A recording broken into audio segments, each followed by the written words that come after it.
आज मैं एक बेहद संगीन मुद्दे पर अपनी बात रखने जा रही हूँ। यह मुद्दा मेरे गांव सोनो बिहार का है। मेरे गांव में बरनार नदी से बालू खनन का कार्य लगभग 1 वर्ष पहले शुरू हो चुका है, जिसके कारण हमारी नदी का तो हाल बेहाल है ही, लेकिन अब इसका प्रकोप हमारे गांव के तमाम बच्चे एवं युवाओं पर पड़ रहा है, जो नदी अपने रोजमर्रा काम से जाया करते हैं। ये राजनीतिक व्यापार के कारण हमारी नदी की एक तो दुर्दशा हो ही गई है और अब तो जान पर बनाई है। और ये पंक्तियाँ मैंने लिखा है ताकि अभी हाल में हुए घटना के प्रति लोगों में जो जोश और आक्रोश आया है वो बना रहे, और जिन लोगों में नहीं आया है, जो अब तक सो रहे हैं, वो कृपया जाग जाएं और अपने अंदर जोश लेकर आएं और इसका रोकथाम करने के लिए जो भी ज़रूरी कदम है उसको लें और हमारे बच्चों को बचाएं। सिर्फ नदी नहीं बचाना है, अब हमारे गांव के बच्चों को भी और कई युवाओं को भी बचाना है। तो मैं अपनी पंक्तियां शुरू करती हूँ। नदियों से आखिर बालू फिर क्यों उठने लगा, उसे रोकने का जोश कैसे दबने लगा।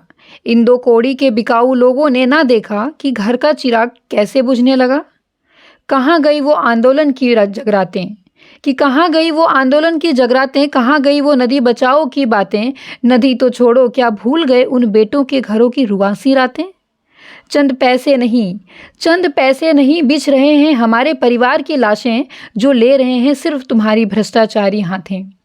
अरे अब भी जाग जाओ, इस पाप के राह से भाग जाओ। उठो जागो, सवेरा हो गया है, सिर्फ नदी नहीं अब तो मासूम जानों को बचाओ। अगर उस मासूम के जगह तेरा परिवार होगा, क्या तब भी तुझे स्वीकार ये जानलेवा व्यापार होगा। कुछ तो करो, नहीं तो तेरे होने पर भी तुझे ही धिक्कार होगा। नहीं आते हैं उनके जवाब माँ बहन के पुकारों में, जब माँ बहन के पुकारों में। लो एक बार फिर आंसुओं की धारा बहने लगी सोनों की गलियारों में। ढूंढ रही उसके झलक को सबकी आंखें हैं, पर ये निहायत ही बेशर्म बैठे पैसों के प्यासे हैं। गांव के तुम सब अमूल्य निवासी कर बैठे हो आंखें बंद, तुम्हारी खामोशी का नतीजा देखो तड़प कर चला गया हमारा लक्ष्मण उर्फ लबोधन। काश उसकी तड़प हम सबको सुनाई दे और इन भ्रष्टाचारी लोगों से हम बचें। न जाने ये खामोशी कितने चिराग बुझाएगी,